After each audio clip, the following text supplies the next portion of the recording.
नमस्कार साथियों, आप सभी का स्वागत है। आज इस क्लास में हम चर्चा करने वाले हैं बिहार स्टेट का जो एग्जाम हुआ था उसके सेकंड पार्ट पे। कल हमने 40 प्रश्न देखे थे, आज हम बाकी के जो बचे हुए प्रश्न है उन पे चर्चा करेंगे।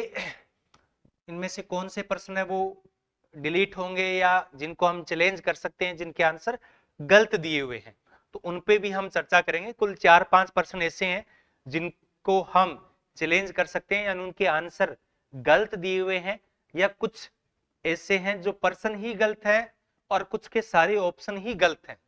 तो ऐसे 4-5 प्रश्न है जिन पे चर्चा करेंगे। बाकी पे हम जो प्रश्न है उन पे डिटेल से चर्चा करने वाले हैं। इससे पहले एक सूचना है कि हमारा ऑनलाइन प्लेटफॉर्म है जिसका नाम है सोशियोलॉजी क्लासेज इन हिंदी।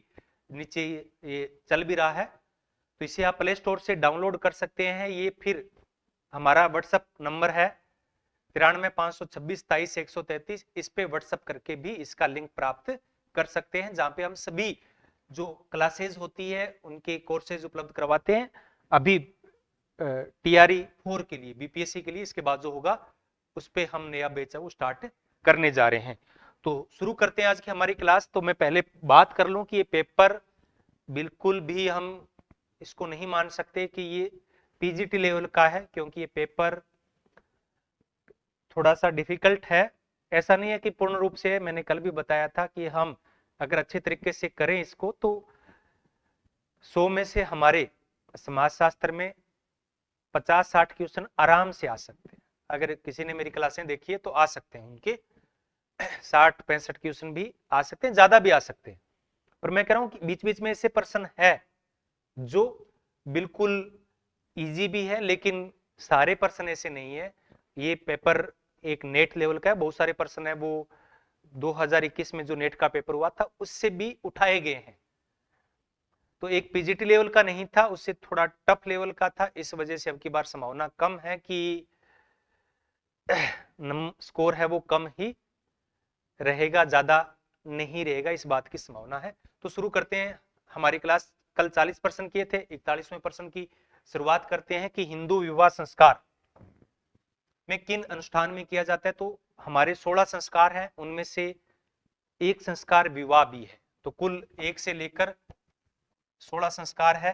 तो 16वां संस्कार हमारा होता है अंतिम संस्कार, और उससे पहले एक संस्कार होता है उसको बोलते हैं विवाह संस्कार। यानी इस दुनिया में विवाह के बाद में केवल एक ही संस्कार बचता है, अंतिम। बाकी कोई संस्कार है वो नहीं बचते हैं। तो इसमें कौन कौन से अनुष्ठान होते हैं? तो देखो, विवाह में कन्यादान होता है, हवन होता है, पाणी ग्रहण होता है, स्पदपदी होता है, 7 फेरे होते हैं। तो ये सारे के सारे अनुष्ठान होते हैं और इन्हीं से विवाह संपन्न माना जाता है। प्रजापत्य तो एक विवाह का प्रकार है। कुल हिंदू विवाह के 8 प्रकार बताए गए, उनमें से एक विवाह का प्रकार प्रजापत्य भी है। तो प्रजापत्य विवाह का एक संस्कार नहीं, एक प्रकार है। तो बी को छोड़कर, बी को छोड़ दें तो राइट आंसर बचता है हमारे पास बी, ए सी डी ई।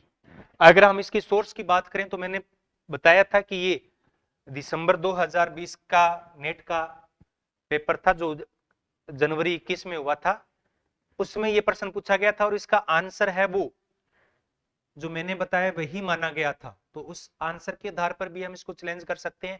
इसके अलावा एक वेबसाइट है IGNCA, ये एक Indira Gandhi national centre for the art है, ये जो भारत सरकार की ministry of culture, government of India, उसके एक संस्था है, उसमें भी ये सारे अनुष्ठान है वो दिए गए हैं।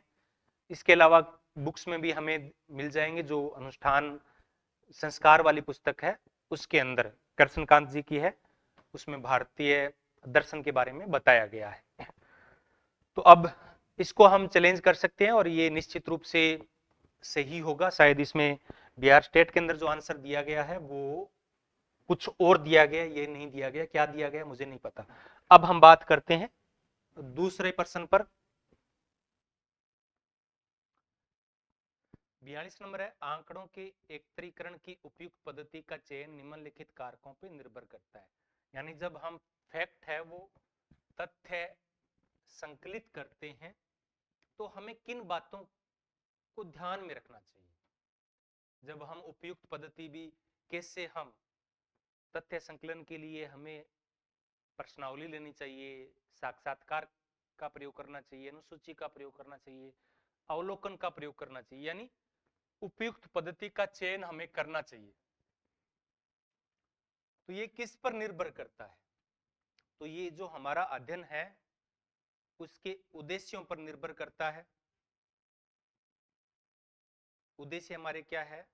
अगर गहराई से अध्ययन करना है तो फिर हमें प्रश्नावली या फिर सर्वेक्षण से काम नहीं चलेगा, फिर हमें साक्षात्कार या सहभागी अवलोकन पे जाना पड़ेगा। तो अध्ययन के उद्देश्य, आंकड़ों की विश्वसनीयता, आंकड़े कितने विश्वसनीय है ये तो हमें बाद में पता चलेगा, इसका इससे कोई संबंध नहीं है। साक्षात्कार में भी विश्वसनीयता हो सकती है, भी नहीं भी हो सकती है, किसी में भी हो सकती है, तो इसका यहां संबंध नहीं है। निधि की प्राप्यता, यानी हमारे पास धन कितना है और हमारे पास समय यानी काल कितना है।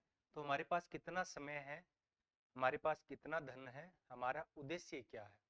अगर हमें सरसरी तौर पे अध्ययन करना है तो हम सर्वेक्षण को अपनाएंगे, जिसमें धन भी कम लगेगा, समय भी कम लगेगा, तो ये हो जाएगा। तो आंकड़ों की विश्वसनीयता इसमें कोई मायने वो नहीं रखती है। तो ये ए कट हो गया अपना, बी कट हो गया। अध्ययन की समष्टि, यानी अध्ययन को हमने संपूर्ण रूप से संपन्न किया या नहीं किया वो बाद की बातें। तो इसमें केवल 3 ऑप्शन है, तो ए, सी और डी, ए, सी और डी, यानी डी इसका राइट आंसर होगा। यही शायद बिहार स्टेट में आंसर दिया गया है। तो ये मैं बता भी चुका हूं कि अध्ययन के उद्देश्य, ये फंड्स की बाध्यता और टाइम फैक्टर है, ये 3 फैक्टर वो काम करते हैं, जबकि आंकड़ों की विश्वसनीयता और समष्टि है वो बाद की बातें हैं, पहले की बातें वो नहीं है। प्रश्न नंबर 43 है, 43।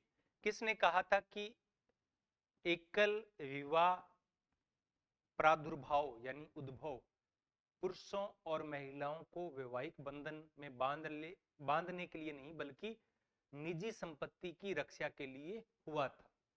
तो ये जो बात कही है वो कही है फ्रेडरिक एंजल्स ने। किसने कही? फ्रेडरिक एंजल्स ने, यानी ए इसमें सही हो जाएगा। इनकी पुस्तक है, पुस्तक का नाम क्या है? Origin of the family, private property and the state, यानी परिवार है वो प्राइवेट प्रॉपर्टी की रक्षा के लिए है वो तैयार किए गए हैं। तो इसमें उन्होंने कहा कि जो विवाह है उसका उद्देश्य कोई पुरुष और महिला में प्रेम का संस्थानीकरण नहीं है, बल्कि ये निजी संपत्ति की सुरक्षा के लिए है, उत्तराधिकार की सुरक्षा के लिए है। तो क्या हो जाएगा? एंजल्स ने, फ्रेडरिक एंजल्स जो मार्क्स के काफी क्लोज मित्र थे। 44 नंबर है कि भारत में ग्रामीण अध्ययन के क्षेत्र में निम्नलिखित पुस्तकों का काल अनुक्रमांक कौन सा है?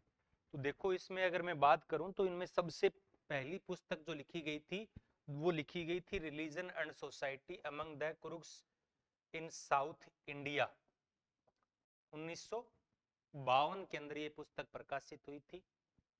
उसके बाद में पुस्तक प्रकाशित हुई थी एस.सी. दुबे की 1955 के अंदर, Indian village, village India, villages India, ये सब 1955 में प्रकाशित हुई थी।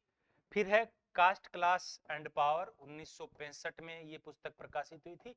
ये 1975 के अंदर पुस्तक प्रकाशित हुई थी बी.आर. चौहान की। तो इनका सही क्रम क्या होगा? सबसे पहले आएगा डी, फिर उसके बाद में आएगा बी। लेकिन जितने भी ऑप्शन है उनमें कहीं भी पहले डी नहीं दिया गया है, किसी भी ऑप्शन में सबसे पहले डी नहीं दिया गया। तो इस हिसाब से तो ये प्रश्न के जो आंसर दिए गए वो गलत दिए गए हैं। ऐसा नहीं होना चाहिए था।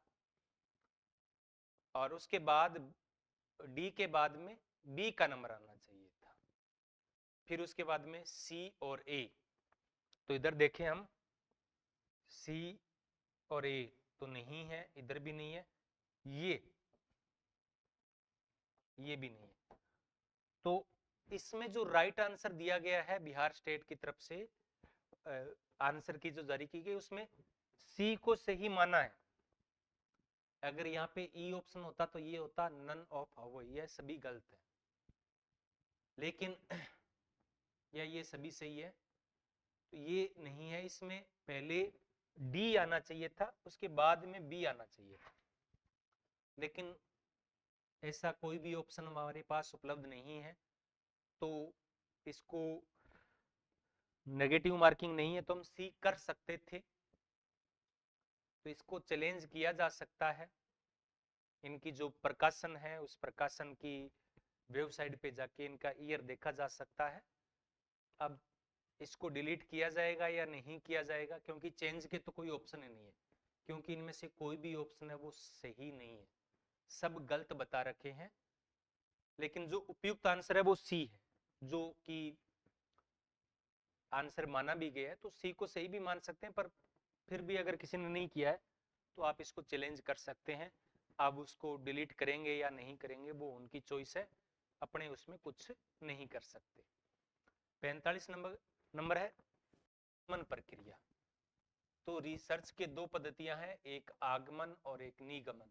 तो यहाँ निगमन की पद्धतियों की सही बात की जा रही है कि निगमन पद्धतियों में सब उनका सही अनुक्रम क्या होगा। तो निगमन पद्धति में सामान्य से विशिष्ट की ओर जाया जाता है। तो सबसे पहले आएगा कि किसी सिद्धांत पे, सामान्य क्या होता है, कोई सिद्धांत होता है, जिससे कि मैं बोलूं कि मनुष्य मरणशील है, मनुष्य या कोई भी जीव है वो मरणशील है।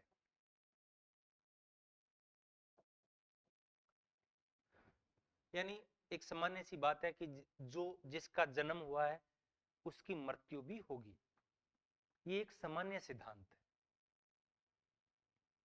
ये कोई विशिष्ट नहीं है। विशिष्ट तो एक व्यक्ति पे बात होती है कि अगर ऐसा व्यक्ति जिसका जन्म किसी एक विशेष तारीख को हुआ है वो मरेगा, तो वो एक विशिष्ट हो जाती है, तो ये सामान्य है। तो ये सामान्य बात है, तो किस पे होता है, सामान्य होता है, वो सिद्धांत होता है।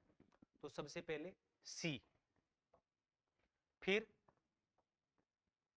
परिकल्पना हाइपोथेसिस, फिर आंकड़ों का एकत्रीकरण यानी कुछ विशिष्ट मुद्दे हम लाएंगे, फिर ई निष्कर्ष निकालेंगे, और फिर हम दोबारा से तय करेंगे कि क्या वो परिकल्पना पुष्ट हुई या अस्वीकृत की गई या अपुष्ट हुई, यानी वो सही है या गलत नहीं है। मनुष्य, सभी मनुष्य मरणशील है, फिर हमने परिकल्पना की कि ठीक है ये सही होता है, नहीं है या है, फिर हम 10-15 लोगों को शामिल करते हैं और फिर देखते हैं। यानी एक मैंने एग्जांपल दिया बहुत ही सिंपल। तो ये क्या है, निगमन पद्धति है। आगमन इसके विपरीत हो जाती है, जो विशिष्ट से सामान्य की ओर जाती है। तो निगमन है वो सामान्य से विशेष की ओर जाती है। तो ये इनका सही क्रम है, वो सिद्धांत, परिकल्पना, आंकड़ों का एकत्रीकरण यानी डेटा कलेक्शन, फिर निष्कर्ष, और फिर हाइपोथेसिस, कंफर्मेशन या रिजेक्शन, जो भी होगा। 46 नंबर है कि निम्नलिखित में से कौन सा परिवर्तन सूचना संचार प्रौद्योगिकी के अधिग्रहण से नहीं आता है। सूचना संचार यानी इंफॉर्मेशन कम्युनिकेशन टेक्नोलॉजी में क्या नहीं होता है, इसका पार्ट टाइम सुगम्य कार्य समय, किसी भी समय में ऑनलाइन कार्य को किया जा सकता है, 24 घंटे है। कार्य साझाकरण यानी कार्य को एक व्यक्ति है वो दूर बैठे व्यक्ति से साझाकरण किया जा सकता है। नियत कार्य के घंटे, जब सुगम्य हो गया यानी हमें 24 घंटे दे दिए कि आपको ये कार्य करना है, आप 24 घंटे में कल 5 बजे से पहले पहले ये काम करके दे दीजिए, तो हम उसको रात के 11 बजे भी कर सकते हैं। यानी कोई वहां फिक्स नहीं है कि आप 10 से 5 बजे ही करोगे। रात की 12 बजे तक भी जब हम ऑनलाइन फॉर्म भरते हैं तो रात के 12 बजे तक का समय होता है। लेकिन अगर वही ऑफलाइन होता, पोस्ट ऑफिस में डाक भेजना होता, तो हमें पर्टिकुलर 10 से 5 बजे तक ही करना पड़ता। तो कार्य के घंटे इसमें नियत नहीं होते हैं। तो क्या हो जाएगा, डी इसका राइट आंसर हो जाएगा। तो इससे दूरस्थ कार्य, अंशकालीन कार्य, कार्य साझाकरण संभव है, लेकिन फिक्स वर्किंग हॉर्स है वो इसमें फिक्स नहीं किए जा सकते। यही ऑनलाइन की प्रमुख सुविधा है। आगे है 47 नंबर, बाजार अनुसंधान के लिए किस प्रकार का साक्षात्कार सर्वाधिक उपयुक्त है। तो बाजार साक्षात्कार है वो किस प्रकार के होते हैं, उसके लिए अनिर्देशित नहीं चलता है, अर्ध संरचनात्मक नहीं चलता है, सह-केंद्रित नहीं चलता है, निर्देशित, उसको कोई कंपनी कंट्रोल करती है, निर्देश देती है। तो क्या होगा, सी इसका राइट आंसर होगा। मिथ एंड मीनिंग के लेखक कौन है। तो ये मैं थोड़ा, क्योंकि कल 40 क्वेश्चन करवाए थे, आज मुझे 60 क्वेश्चन करवाने हैं, तो मैं थोड़ी स्पीड को अब है वो बढ़ा रहा हूँ। उतना एक्सप्लेन नहीं कर पाऊंगा जितना कल किया था या अभी किया था। तो ये इसके कौन है, लेवी स्ट्रोस। इस पुस्तक के लेखक कौन है, लेवी स्ट्रोस है। लुइस बर्थ के अनुसार शहरी जीवन को अव्यक्तिक बनाने के लिए कौन से चर आवश्यक है। तो देखो, जो अर्बनाइजेशन है उसमें क्या होता है, आकार बड़ा होता है, संगनता या घनत्व अधिक होता है, विषमता भी अधिक होती है। तीनों चीजें क्या होती है, अधिक होती है। स्थान और बहुतायत, ये कोई दो पैमाने नहीं है। तो सी डी और ई, सी डी और ई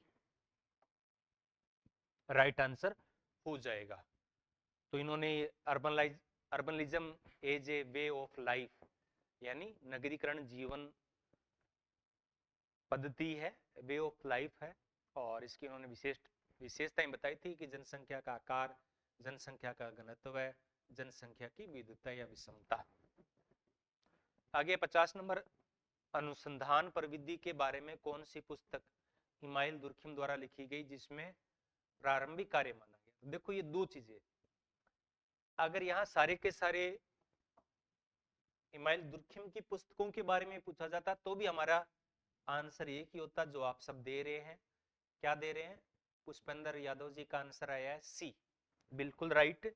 the rules of sociological method में इन्होंने तथ्य को एक सामाजिक पद्धति के रूप में स्वीकार किया कि जिस प्रकार से भौतिक विज्ञान में वस्तुओं का अध्ययन किया जाता है, उसी प्रकार से समाज शास्त्र के अंदर सामाजिक तथ्यों का अध्ययन किया जाता है। 51 नंबर है, सर्वेक्षण का उद्देश्य क्या है। अभी मैंने बात की थी कि हमारे जो अनुसंधान पद्धतियां हैं उनको हम दो भागों में बांट सकते हैं, एक गुणात्मक और एक संख्यात्मक।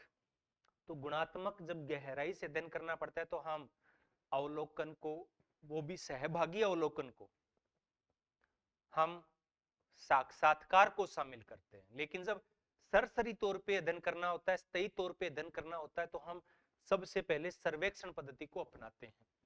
तो सर्वेक्षण से गहन अध्ययन नॉट पॉसिबल, सिद्धांतों का परीक्षण नॉट पॉसिबल, कार्य कारण संबंधों की खोज ठीक है होती है लेकिन नहीं है।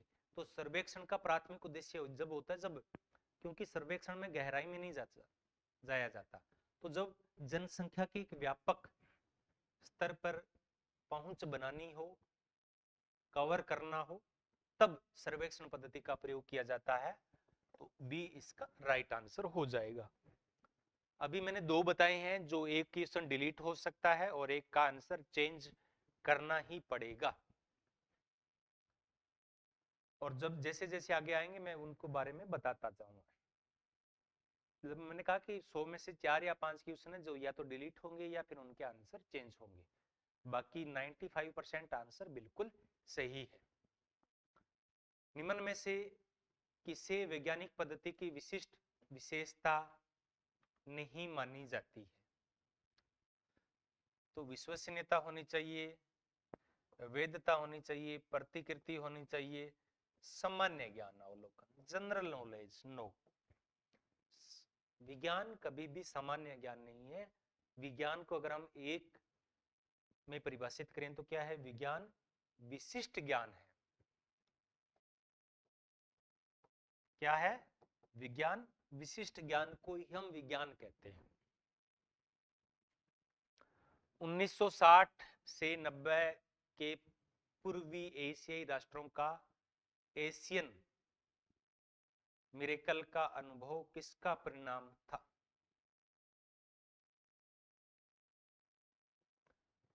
ए, रोस्तों के आर्थिक वृद्धि के चरण जो उन्होंने सभी देशों पे लागू किए, ना कि केवल पूर्वी एशियाई देशों के अभिसरण पर आधारित ट्रिकल डाउन सिद्धांत। तो क्या है इसका राइट आंसर? डी, नव उदारवाद की नीतियां, यानी उदारवाद जो विकसित देशों में पहले आ चुका था वो पूर्वी एशियाई देशों में बाद में आया था। तो उसमें 1960 के अंदर स्टार्ट हो चुका था। भारत में 1980 और 90 के बीच में ये हुआ, और 90 के 1991 में पूर्ण रूप से भारत है वो उदारवादी नीतियां उन्होंने ग्रहण की। तो डी, उदारवाद, न उदारवाद इसको हम कह सकते हैं। आगे है ह्यूमन इकोलॉजी नामक पुस्तक के लेखक कौन है? तो ये एनवायरमेंट से संबंधित है और इसका राइट आंसर है ए, हाले। कौन है? ए, हाले ने 1950 में ये पुस्तक प्रकाशित की थी, ह्यूमन इकोलॉजी। तो इसमें उन्होंने मानवीय या मानव पारिस्थितिकी के बारे में बताया था। तो ये मैं फटाफट करवा रहा हूं, अब ज्यादा वक्त नहीं लूंगा। अनुलोम विवाह पता ही होता है कि दो प्रकार के विवाह होते हैं। अनुलोम विवाह जो आम तौर पे होते हैं, जिसमें उच्च वर्ण की या वर्ग की या परिस्थिति वाली महिला की शादी है वो, सॉरी, निम्न वर्ण या वर्ग या परिस्थिति की महिला की शादी है वो उच्च वर्ण के पुरुष के साथ की जाती है। यानी पुरुष है वो उच्चतर होता है, जो स्थिति होती है, दर्जा होता है, और महिला के निम्न। तो आमतौर पे ऐसा ही होता है, जब प्रत्येक माँ बाप ये सोचता है कि उसकी बेटी की शादी है वो उच्च घराने में हो, और यही होता रहा है। इसके विपरीत होता है, उसे प्रतिलोम कहते हैं। तो आप समझ गए होंगे कि पति का दर्जा सदैव पत्नी की अपेक्षा उच्चतर होता है। सूची ए का सूची बी के साथ में है वो मिलान करना है। तो समूह प्रतिचयन, अनुभव प्रतिचयन, यादृच्छिक प्रतिचयन यानी रैंडम सैंपलिंग, और पूर्व पश्चात बिफोर आफ्टर स्टडी। तो बिफोर आफ्टर स्टडी है वो प्रैक्टिकल स्टडी होती है। तो डी का 2 हो जाएगा, तो अपना बी कट हो गया और डी कट हो गया। और यादृच्छिक है वो प्रायचिकता, ये रैंडम है। तो 3 का 1, तो 3 का 1 बात करें तो इसमें भी है, इसमें नहीं है, तो क्या हो जाएगा? ए आ जाएगा। तो इस प्रकार से हम प्रश्नों को हल है वो कर सकते हैं।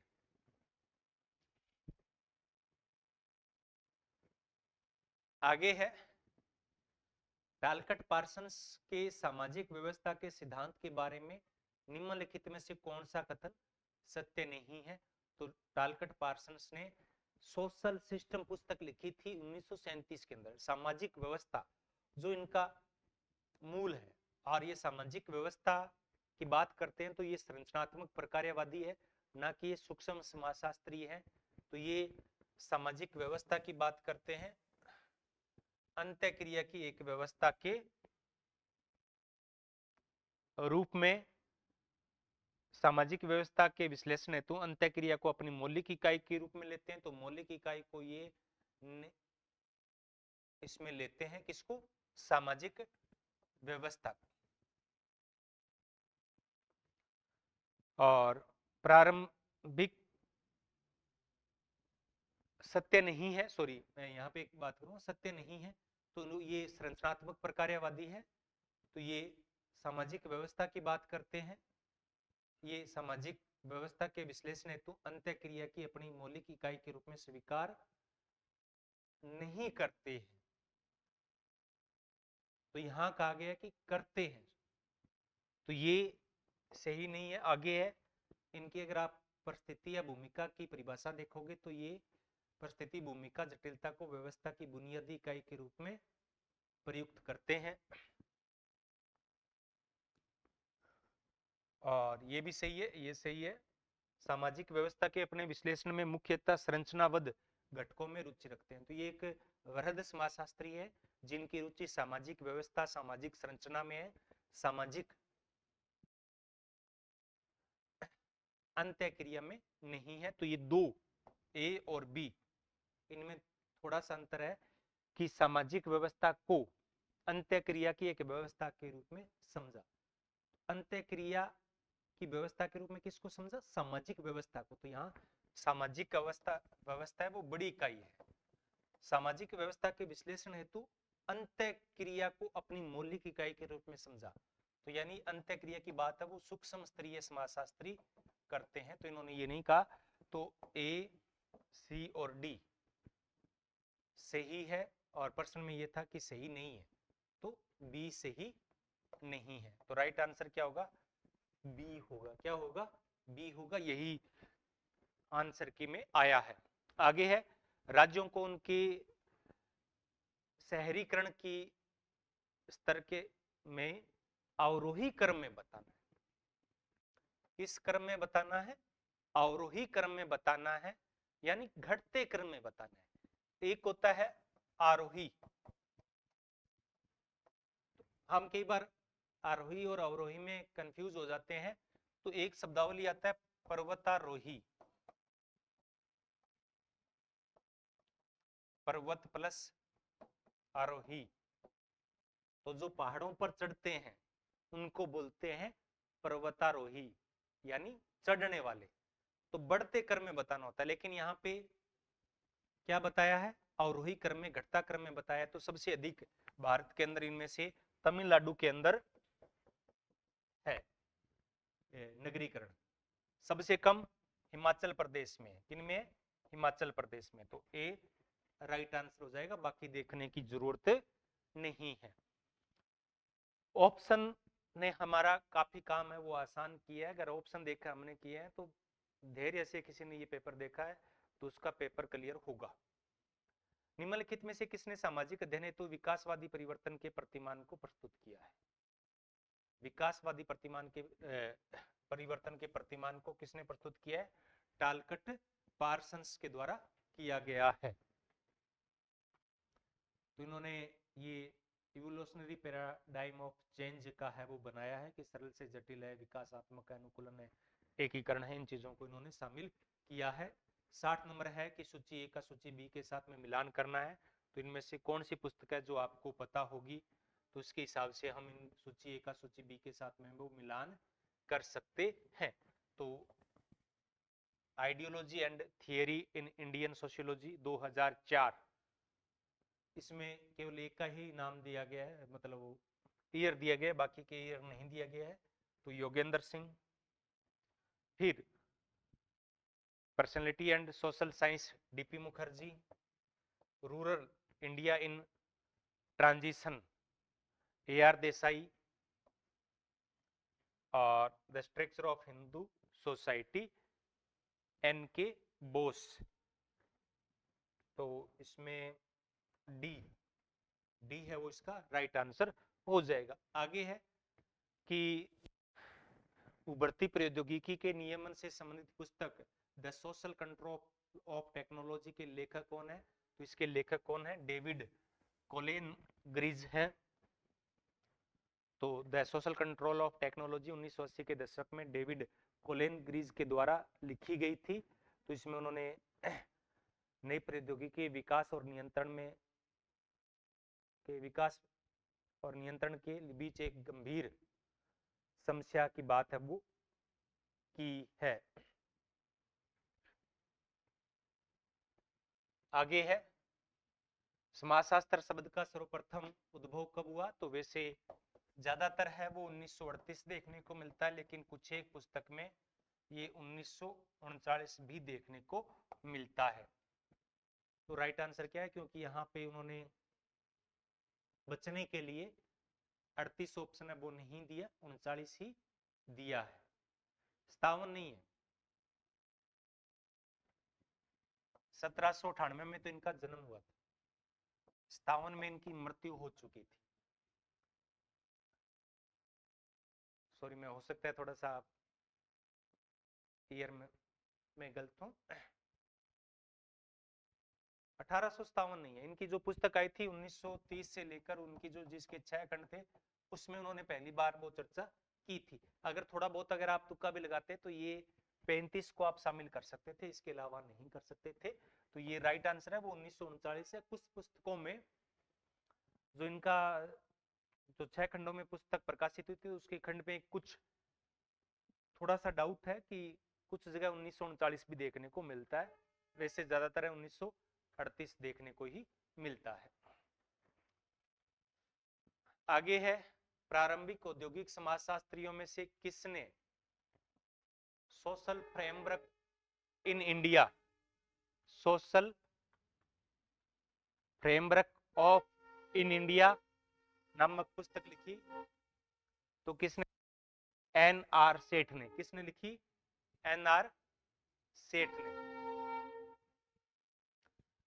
अच्छी प्रश्नावली की विशेषता है कि वो लघु और सरल होनी चाहिए, अनुक्रम में होनी चाहिए, तर्कसंगत होनी चाहिए, उसमें तकनीकी शब्द और अस्पष्ट अभिव्यक्ति होनी चाहिए। तो ये तो हमें पता ही है कि अस्पष्ट अभिव्यक्ति नहीं होनी चाहिए, खुले प्रश्नों को जितना हो सके टालना चाहिए, ज्यादा ज्यादा बंद प्रश्न है वो होने चाहिए। तो ए बी और डी, ए बी और डी, तो राइट आंसर क्या हो जाएगा, सी हो जाएगा। राइट आंसर क्या हो जाएगा, सी हो जाएगा। आगे है किसने ग्रामीण समाज के अध्ययन में द्वंदात्मक प्रारूप पर चर्चा की है, तो एक डीपी मुखर्जी थे, दूसरे थे आर के मुखर्जी। क्योंकि द्वंदात्मक पद्धति है वो क्या है, इसको हम मार्क्सवादी पद्धति कहते हैं। क्या कहते हैं, इसे हम मार्क्सवादी पद्धति कहते हैं। तो ए बी मुखर्जी कोई नहीं है, दीप्तो मुखर्जी नहीं है, पीएन मुखर्जी नहीं है, कौन से है, आर के मुखर्जी, राधा कमल नहीं, रामकृष्ण मुखर्जी। तो the dynamics of the rural society पुस्तक में इन्होंने ये कही थी, और ये एक भारत में प्रमुख मार्क्सवादी समाजशास्त्री माने जाते हैं। उनकी पुस्तक थी, बंगाल में आई थी, 6 विलेजेस इन बंगाल। उन 2010 के जो स्वच्छता सर्वेक्षण आया था उसमें 2 शहरों को सर्वोच्च स्थान दिया गया था। तो इंदौर, याद रखना, इंदौर भारत के अंदर जो स्वच्छ भारत अभियान है उसमें पहले स्थान पे हमेशा से आता रहा है। दूसरा स्थान है वो सूरत का था 2020 के अंदर। चंडीगढ़ का नंबर तो बहुत बाद में आता है, नवी बंबई भी चौथे 5वें नंबर पे कभी कभी आ जाता है। तो क्या है, बी और डी। तो राइट आंसर क्या हो जाएगा, ए, बी और डी। आगे है निम्नलिखित कथनों को सही क्रम में लिखिए। देखो इसमें हमने ज्यादा कुछ नहीं पढ़ा है, लेकिन हम इसके जो आंसर है उनको देखकर अंदाजा लगा सकते हैं कि सबसे पहले बहस होती है, फिर प्रस्ताव पेश किया जाता है, और फिर उस पे व्यापक बहस स्टार्ट होती है, फिर उसका विरोध है वो किया जाता है। तो ये 1 2 3 4, 1 2 3 4 इसके सही क्रम थे। आगे है वैज्ञानिक अनुसंधान में सिद्धांत की भूमिका है। वैज्ञानिक जो रिसर्च होती है उसमें अनुसंधान की क्या भूमिका रहती है। सहप्रत्ययीकरण और वर्गीकरण में संक्षिप्त सार तैयार करने में जो पूर्व से ही ज्ञात है। सिद्धांत स्वयं सिद्ध तथ्य से प्रारंभ होते हैं और स्वयं तथ्यों से निगमन पर समाप्त होते हैं। तो ये नहीं है, सॉरी सी नहीं है, बाकी सब है। तो सी को छोड़कर ए, तो राइट आंसर क्या हो जाएगा, बी इसका राइट आंसर हो जाएगा। ठीक है, आगे है केंद्रीय प्रवृत्ति अथवा माध्य से मानकों के वर्गों का योग इस रूप में जाना जाता है।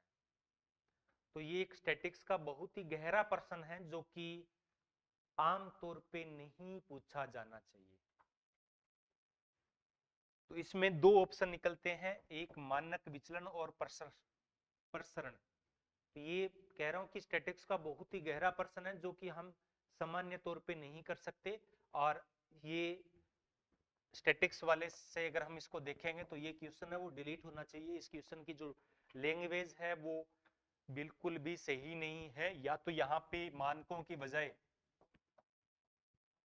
विचलन आता तो इसका आंसर प्रसरण हो जाता, और यहाँ पे योग की बजाय औसत आता तो इसका मानक विचलन सही होता।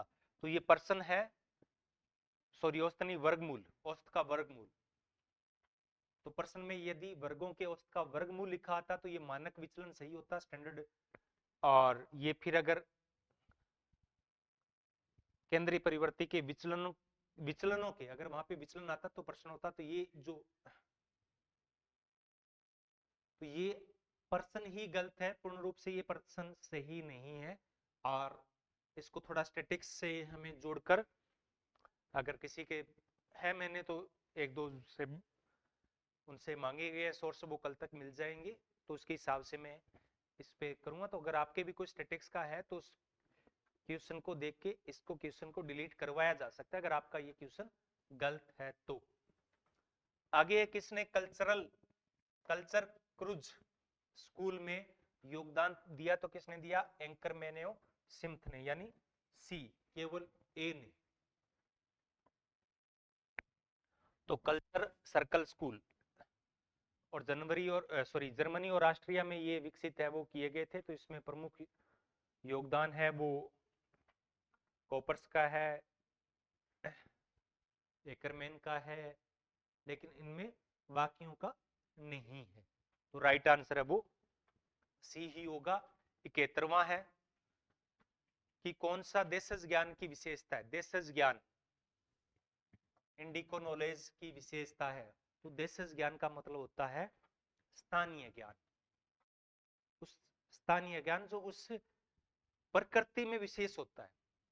क्या होता है कि एग्जाम्पल के तौर पे कुछ क्षेत्र की विशेष प्रकृति होती है और उसमें उसी का ज्ञान है वो काम करता है। ठंडे प्रदेश हैं, गर्म प्रदेश हैं, वहां का लोकल का इन्वायरमेंट क्या है, ये बहुत बड़ा इंपॉर्टेंट रोल अदा करता है। जैसे कि रोगों के समाधान में भी हम देशज ज्ञान की उपयोग है वो कर सकते हैं। तो देशज ज्ञान होता है वो उस प्रकृति के अनुरूप होता है और उसकी संस्कृति में वो तत्व होते हैं। जैसे कि अभी किसी को जुकाम होता है तो हम बचपन में जो दादाजी थे वो एक मलेठी औषधि है उसको खाने के लिए बोलते थे, उससे जुकाम सही हो जाती थी। वो एक देशज ज्ञान था।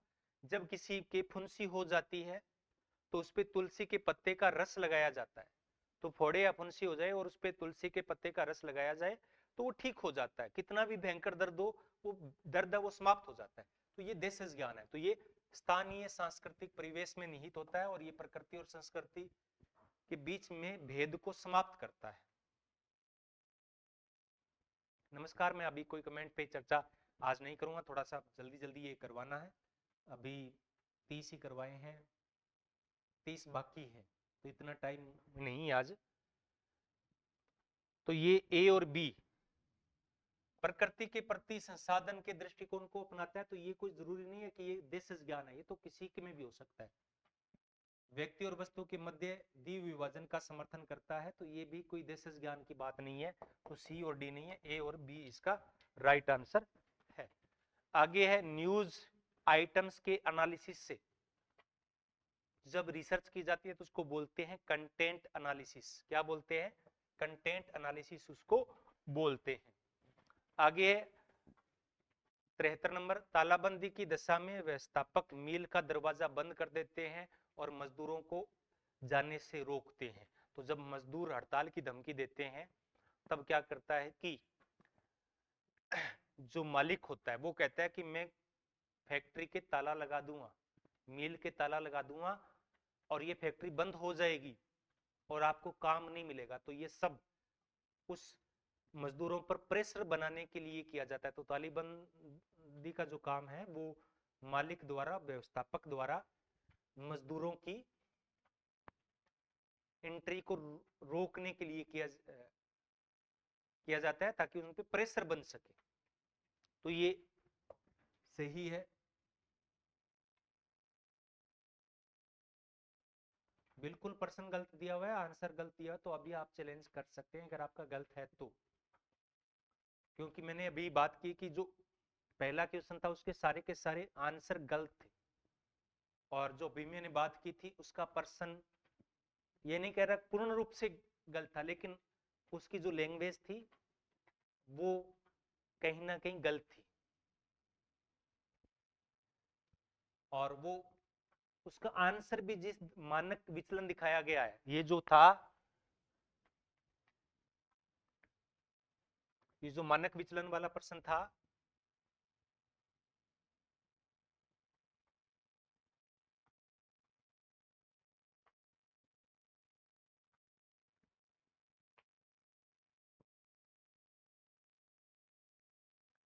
शायद काफी पीछे चला गया।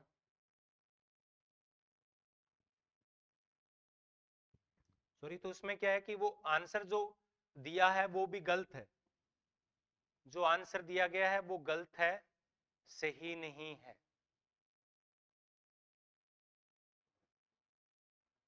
ये ठीक है, ओके। ये जो आंसर इसमें सी दिया गया है, इस लैंग्वेज के हिसाब से ये मानक विचलन है, वो आंसर नहीं होना चाहिए था, क्योंकि यहाँ पे वर्गमूल की बात की जाती, योग की बात नहीं की जाती। अगर वर्गमूल लिखते तो ये मानक विचलन है वो सही होता। तो इसको आप निश्चित रूप से चैलेंज कर सकते हैं अगर आपका किसी का गलत है तो।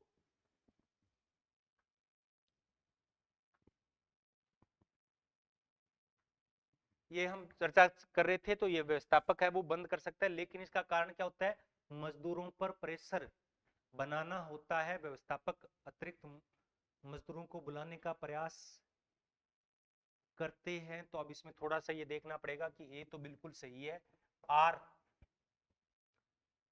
है वो, इसमें ऐसा कोई ऑप्शन नहीं है कि दोनों सही है दोनों गलत है।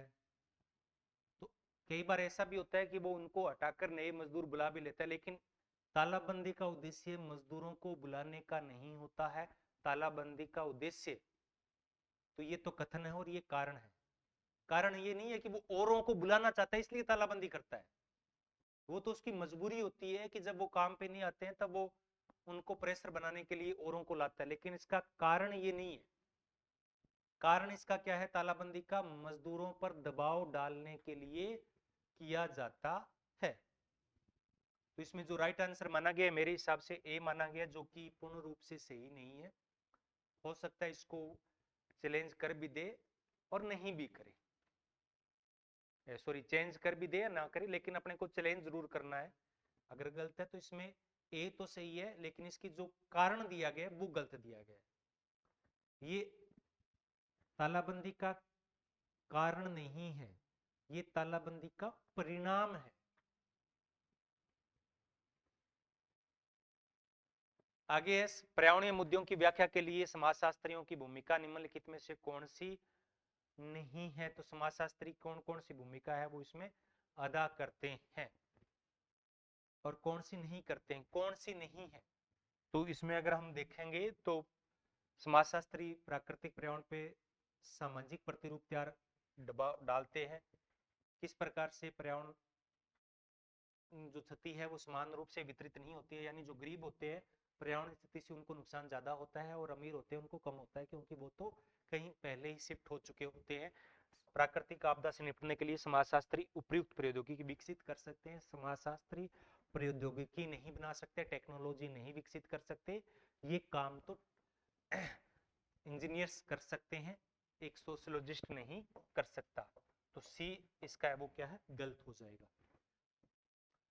विचित्र है उस विचार को क्या कहा जाता है जिसका संबंध मार्शल मेलक्यूहन से है। तो वैश्विक गांव, ग्लोबल विलेज का कंसेप्ट वो दिया है, आगे देखने की जरूरत नहीं है। नेटवर्क का है वो कास्टेल्स का है। विलेज जो ग्लोबल सिटी है वो सिस्किया का है। कौन समाज एवं व्यक्ति पृथक परिघटना के रूप में प्रयुक्त नहीं होते, बल्कि वे सामान्यतः समान घटनाओं के सामूहिक और वितरणशील पहलुओं को प्रदर्शित करते हैं। तो A Levi Strauss, B Charles, H Cooley, C W M Thomas और डी है जो मीड है, जी एच मीड है। तो इनमें से समाज और व्यक्ति के बीच में पृथक नहीं, सौ और समाज जुड़वा है, सौ और समाज जुड़वा है। किसने कहा था कि सौ और समाज है वो जुड़वा है? किसने कहा था? C H Cooley. तो राइट आंसर यहाँ पे क्या है? सी एच कुल्ले है। आगे है, दुर्खिम के अनुसार आधुनिक कानून की प्रकृति क्या है? तो कानून है वो दो प्रकार के होते हैं, एक दमनकारी और एक क्षतिपूर्ति वाले। तो दमनकारी कानून होते हैं वो प्रारंभिक समाजों में होते हैं, सरल समाजों में होते हैं। आधुनिक समाजों में जो कानून होते हैं वो क्या होते हैं? क्षतिपूर्ति यानी प्रतिस्थापनात्मक वाले। तो क्या हो जाएगा? बी हो जाएगा। दमनकारी कानून है वो सरल समाजों में होते हैं, आदिम समाजों में होते हैं, आधुनिक समाजों में नहीं होते हैं। आगे 48 नंबर, किसने परिवार के मूल्यांकन के लिए परिवार के जो 12 श्रेणियों में विभाजन है वो किया है? तो किन्होंने ये 12 में विभाजन किया है? ए कोलेंडा, बी गुडे, 3 वेडली, डी सिंगर। तो किसने किया है? पोलिन एम कोलेंडा ने। किन्होंने किया है? पोलिन कोलेंडा के द्वारा ये 12 में किया गया। इस पर डिटेल से चर्चा मैं कर चुका हूँ, जो हमारी डिटेल क्लास है उसके अंदर। 79 है, कौन सी कार्य नीतियों को पारिस्थितिकीय रूप से संधारित संस्कृति के विकास के लिए आवश्यक माना जाता है?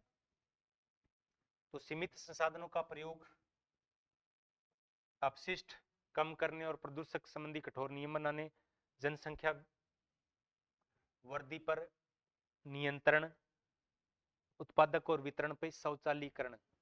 तो कार्य नीतियों को पारिस्थितिकीय रूप से संधारित यानी करने के लिए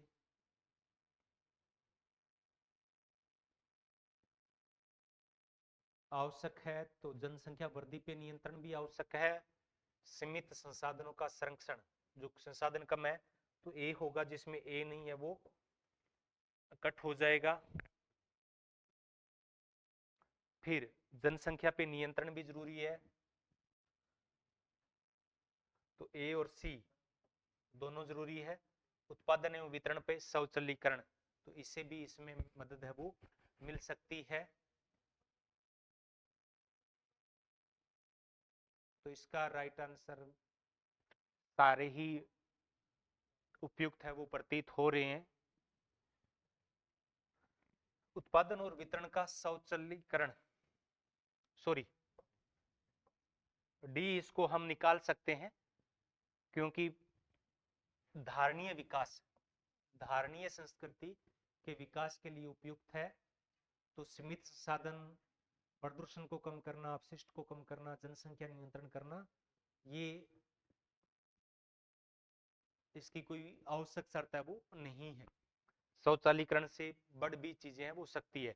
जाति वर्ग और शक्ति, caste class and power, Andre Beteille, कौन सा गांव? श्रीपुरम गांव।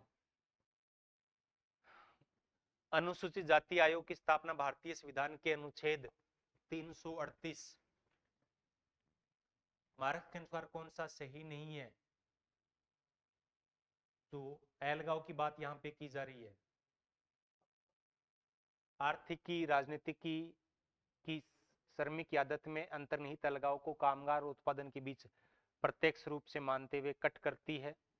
श्रमिक का उसके उत्पाद से प्रत्यक्ष संबंध कामगार उसके उत्पादन से वस्तु से संबंधित है। कामगार बाहर हो जाता है, श्रमिक के लिए जीवन प्रक्रिया कलाप, उत्पादन, जीवन, आरामदायक हो जाता है, तो बिल्कुल आरामदायक नहीं हो जाता है। उन्होंने हमेशा की बात है उसमें कहा कि उससे उनका जीवन है वो जटिल हो जाता है, तो डी सही नहीं है। कौन सा सही नहीं है? डी सही नहीं है। आगे है कुटुम। कुटुम क्या है कि आराम तो वो जानते नहीं है, आराम तो उनके लिए बहुत एक विलासिता की चीज हो जाती है कुटुम।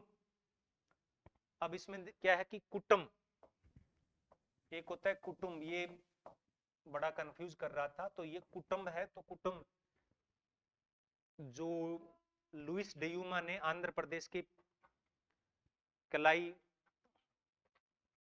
पिलर मिलर कुछ ऐसा था, तो उसका अध्ययन किया था। उसमें उन्होंने ऐसे नातेदारी समूह बताया था जो पितृस्थानिक, पितृवंशीय और बहिर्विवाह समूह है। तो कुटुंब तमिलनाडु के मथुरी क्षेत्र के प्रेमलाई कलार समुदाय से एक क्या है, नातेदारी समूह है, किनशिप ग्रुप है, जो पितृवंशीय है, बहिर्विवाह और पितृस्थानिक है। तो इसका पूर्वज के नाम पर होता है और इसका मुख्य है वो सबसे सबसे बड़ा पुत्र है वो इसका होता है प्रमुख। और ये प्रमुख आयोजन होते हैं उसमें सामूहिक रूप से भाग है वो लेते हैं। तो ये एक नया था।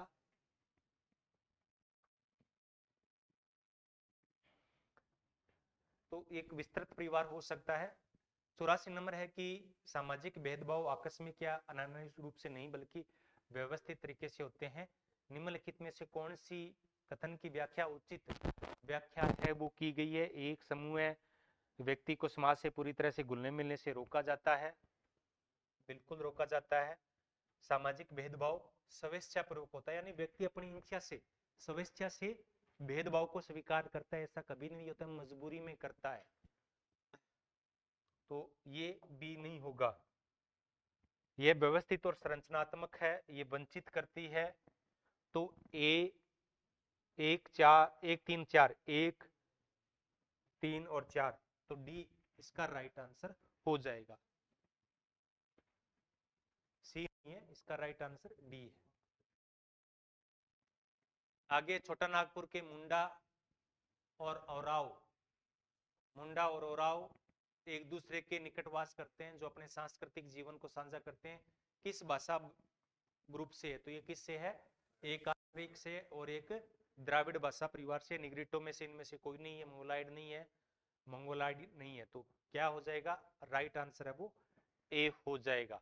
मैं फटाफट करवा रहा हूं। किसके अनुसार आदिम कला वस्तुओं या उत्पादों के प्रयोग हेतु अधिकार वाले स्थल को सजाने और मृतक संस्कार हेतु स्मारकों के निर्माण संबंधी धर्म अनुष्ठानों के लिए किए जाते हैं? तो ये एक स्टेटमेंट है और ये स्टेटमेंट मानव शास्त्री के द्वारा दिया जा सकता है। तो एसी हेडन नहीं है, आर एच लोवी नहीं है, लिंच और हर्स्कोविट्स।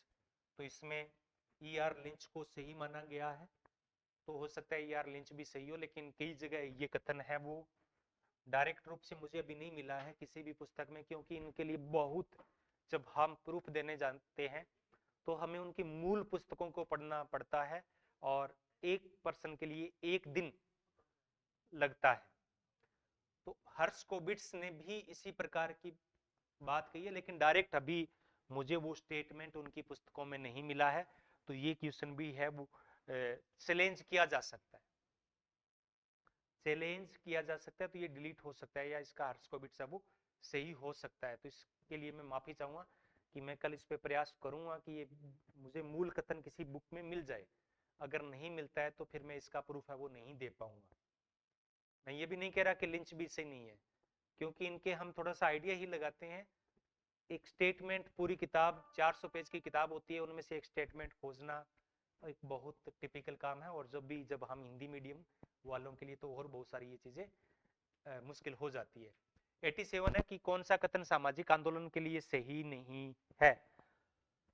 तो ये सरकार पर दबाव बनाने के लिए जनमत तैयार करते हैं, ये विभिन्न साधनों को विकसित करते हैं, सामाजिक आंदोलन सामूहिक एजेंडा को आगे बढ़ाने में आम सहमति के लिए लोगों को तैयार नहीं करते हैं।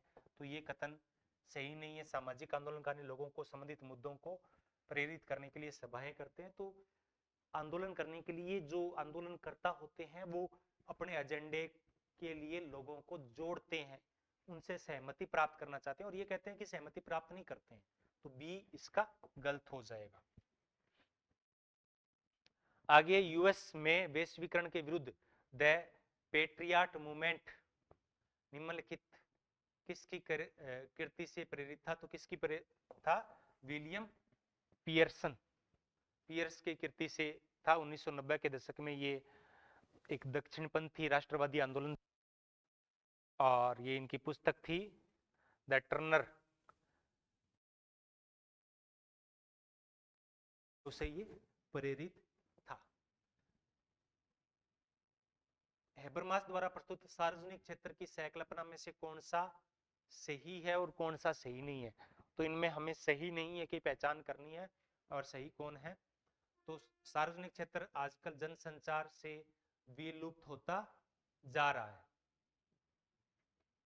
तो अब सार्वजनिक मुद्दों पे चर्चा नहीं की जाती है। सार्वजनिक क्षेत्र हमारे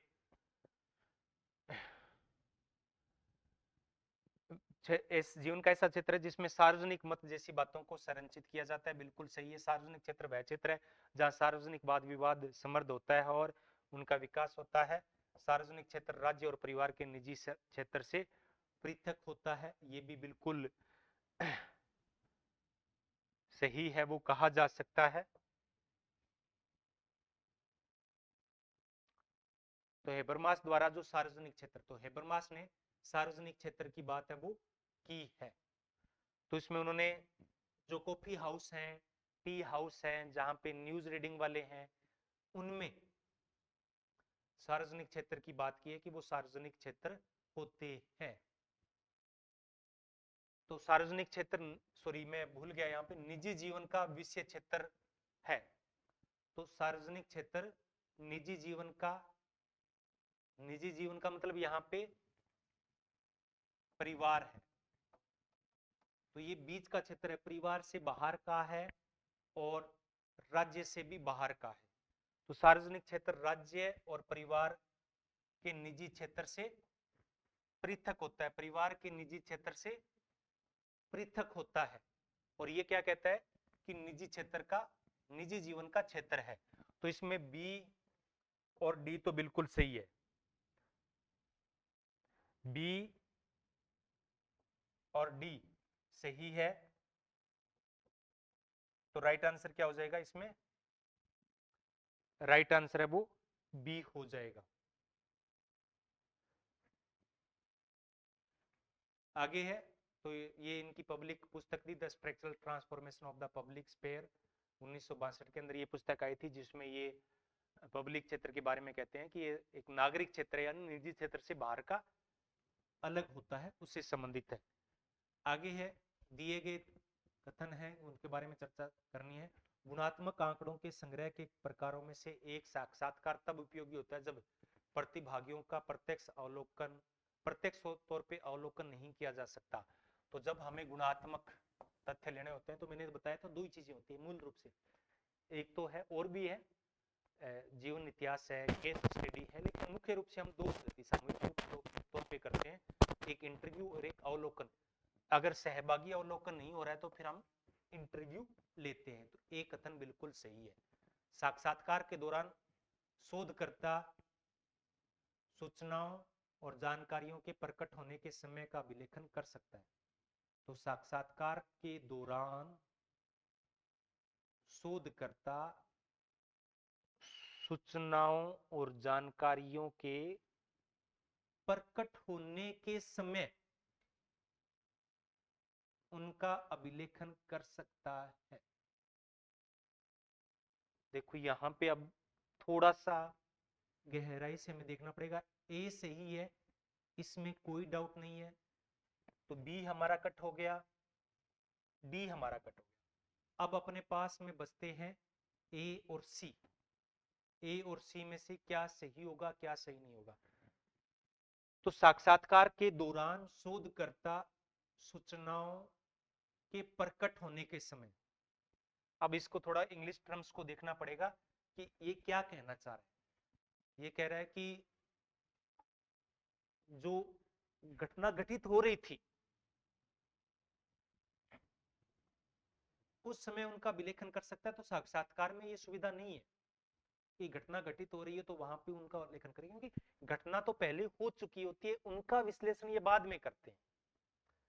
लेकिन ये अगर यहाँ पे इसका मीनिंग है कि जब उत्तरदाता सूचना दे रहा होता है तब उसका अभिलेखन कर सकता है या नहीं कर सकता, तो तब कर सकता है। तो जब सूचनाएं दे रहा होता है, वो व्यक्ति प्रकट कर रहा होता है, तब तो वो अभिलेखन कर रहा होता है। तो इसमें इस कंडीशन में कथन ए और 2 बी दोनों सही है।